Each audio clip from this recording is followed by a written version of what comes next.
Snowy အောင်လို့ခေါ်တဲ့ဒီဈေးကွက်ဖြူလေးဟာဂျန်တန်နဲ့နင်းမုံတိုင်းကြားမှာဒုက္ခရောက်နေရှာပါတယ်ဒီအတိတ်မြေခွေးဖြူလေးဟာလည်းဈေးကွက်တွေလိုပဲဖြူဖွေးတဲ့အယောင်ရှိပြီးအရေးတမှုကာကွယ်နိုင်ဖို့သူ့ကိုလည်းအမွှေးထူထူတွေတဘာဝပေးထားပါတယ်ဈေးကွက်တွေနဲ့ဒီမြေခွေးလေးတွေဟာအမျိုးအစားနှစ်ခုလုံးကလမ်းမင်းကြွက်ကလေးတွေကိုအမဲလိုက်ပြီးရှင်သန်နေရတာဖြစ်တာကြောင့်အပူချိန်ထိုးကြလာတဲ့မျှသူတို့နှစ်မျိုးလုံးဟာမဖြစ်မနေအစာရကြဖို့လိုနေပါပြီ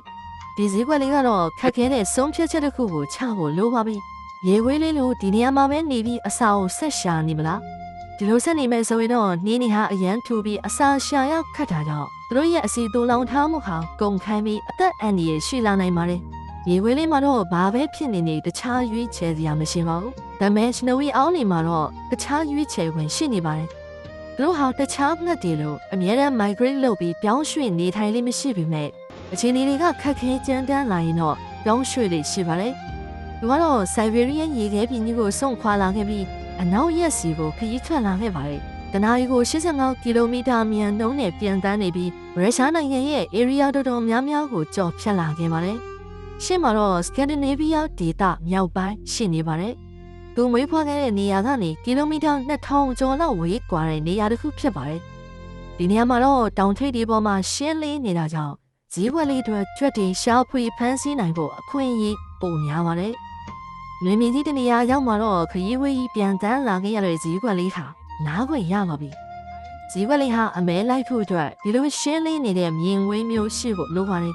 ။အသိရောက်လာတဲ့ဈေးကွက်လေးကိုဒေသခံတွေကလည်းတတိထားမိသွားပါတယ်။ဒီချိန်ဟာအရင်ကနေသားကျနေတဲ့သမင်ကြီးရဲ့အတွက်တော့တော်တော်လေးခက်ခဲတဲ့အချိန်ဖြစ်ပါတယ်။သူတို့ဟာအစာငတ်ခံပြီးနေကြမလား။ဒါမှမဟုတ်အစာစားရဖို့အတွက်နင်းနေအောင်မှရောက်နေတဲ့စားစရာကိုအားရအကုန်ခံပြီးရှောက်ဖွေးမလားဆိုတဲ့ရွေးချယ်စရာနှစ်ခုပဲရှိပါတယ်။ Lemon Drug ကလေးတွေကတော့နှင်းမလောက်ကြကြသူတို့အတွက်ပြဿနာမရှိပါဘူး။တခြားသတ္တဝါတွေနဲ့ဆန့်ကျင်ဘက်ဖြစ်ပြီးဒီနှင်းတွေဟာသူတို့အတွက်မိတ်ဆွေတွေဖြစ်ပါတယ်။အစာရှာတာအစာစုဆောင်းတာအစာစားတာပြီးနှင်းကြနေတဲ့တစ်လျှောက်မှာ6ကြိမ်လောက်သားပေါက်နိုင်တဲ့အထိအေးစစ်စစ်ရှိလာပါတယ်။ဒီလိုလုံးဆောင်တဲ့အချက်တွေအားလုံးကိုနှင်းတို့ကြီးအောက်ခြေမှာပဲလုံနိုင်ပြီးအပြင်ထွက်လာတယ်ဆိုတာအရင်ရှားပါတယ်။အခုလိုထူထပ်စွာကျနေတဲ့နှင်းတွေဟာသူတို့အတွက်သားရည်ရန်ကနေအကာအကွယ်တစ်ခုရတာနဲ့တူတူပါပဲ။ဈေးကွက်တွေအတွက်တော့ကျွက်လေးတွေကိုရှာရခတ်သွားတာကြောင့်အခက်အခဲဖြစ်စေပြီး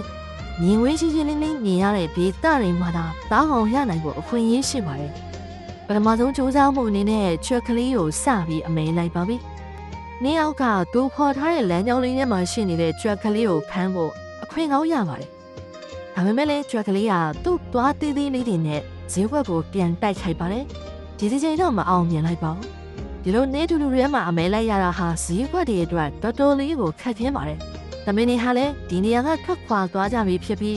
းဈေးကွက်လေးဟာလည်းတားကောင်မရလိုက်တာကြောင့်တခြားနေရာကိုဆက်လက်ခရီးဆက်သွားပါပြီ။ Great Grey အောင်လို့ခေါ်တဲ့အညွှန်းရောင်ဈေးကွက်ကြီးတွေကတော့နင်းတူတူထဲမှာအမဲလိုက်ဖို့အတူယူတဲ့အကောင်းဆုံးဥပမာပါပဲ။ကျွတ်တွေကိုကောင်းမြင်ပေါ်ကနေအရင်ရှာဖွေပြီးလေဟုန်စည်းရင်တပြေးပြေးချင်းကတ်သွားတာပိုင်းမီဆိုတာနဲ့ခေါင်းရည်ကနေထိုးဆင်းလိုက်တဲ့အခါနင်းတူထူကြီးတဲ့ကိုသူ့ကြောင့်တွေဟာထိုးဆက်ဝင်ရောက်သွားပါတယ်။ခန္ဓာကိုယ်၄ချိန်2ကီလိုလောက်ပဲရှိပေမဲ့40စင်တီမီတာလောက်ရှိတဲ့နင်းတူအောက်ကတားကောင်ကိုကွက်တိကြအောင်ထိုးတုံနိုင်ပါတယ်။ဒါပေမဲ့ဒီဈေးကွက်တွေကြားမှာလည်းရိုင်းဆိုင်မှုကအရန်ပြင်းထန်ပါတယ်။ရှာတွေ့နိုင်တဲ့တားကောင်ရေအတွက်ဟာအရန်နေပြီးစားလောင်နေတဲ့ဈေးကွက်တွေဟာအရန်များတာကြောင့်ဆောင်းရာသီရဲ့အစာရှားပေါင်းမှုတန်းအောက်မှာနည်းနည်းလေးဖြစ်ဖြစ်စားဖို့လိုတာကြောင့်သူများအစာကိုဝယ်လို့ကြတာမျိုးတွေဖြစ်ပါတယ်။ကျွတ်ဖို့ဖမ်းမိတဲ့ဈေးကွက်လေးကအစာအုံမျိုးချလိုက်ပြီးဖြစ်ပေမဲ့လာလို့တဲ့ဈေးကွက်ကမတိသေးပဲအတင်းဆွဲနေပါတယ်။ဒီလိုပြိုင်ဆိုင်မှုပြင်းထန်တဲ့နေရာတစ်ဝိုက်မှာဈေးကွက်ဖြူလေးတို့အခွင့်အရေးမရှိနိုင်ပါဘူး။ဒါကြောင့်ဒီတော့ကိုစွန့်ပြီးနောက်တနေရာကိုထွက်လာခဲ့ပါတယ်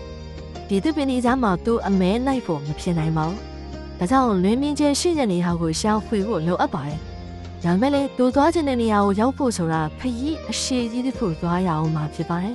။နောက်ထပ်ကီလိုမီတာ900လောက်ခရီးသွားပြီးတာတော့သူ့အတွက်အမဲလိုက်ဖို့အဆင်မပြေတဲ့တောအုပ်တွေနဲ့ပဲတွေ့နေတော့မှာပဲ။ပြင်ပန်းလာပြီးဖြစ်တာကြောင့်ခဏနားလိုက်ပါတယ်။နေဝင်ချင်းနီးကလာရတဲ့အမျှတောအုပ်ထဲကိုနှက်ကလေးတွေဟာအုပ်လိုက်ကြီးရောက်ရှိလာကြပါတယ်။တန်းနဲ့ချီတဲ့ Brambling နှက်ကလေးတွေဟာတောင်ဘက်ကိုသွားဖို့ခရီးဆက်နေကြတာဖြစ်ပြီး ညချိန်မှအနားယူဖို့နေရာရှောက်ဖွေနေကြတာဖြစ်ပါတယ်ဒီဈေးကွက်လေးရဲ့စွန်စားသွားလာတဲ့ခရီးချမ်းဟာနောက်ထပ်အပိုင်းလေးတစ်ခုရှိပါသေးတယ်အဲ့ဒီအပိုင်းလေးကျွန်တော်ထပ်ပြီးတော့တင်ပေးပါဦးမယ်အားလုံးပဲအဆုံးထိကြည့်ရှုပေးတာကျေးဇူးတင်ပါတယ်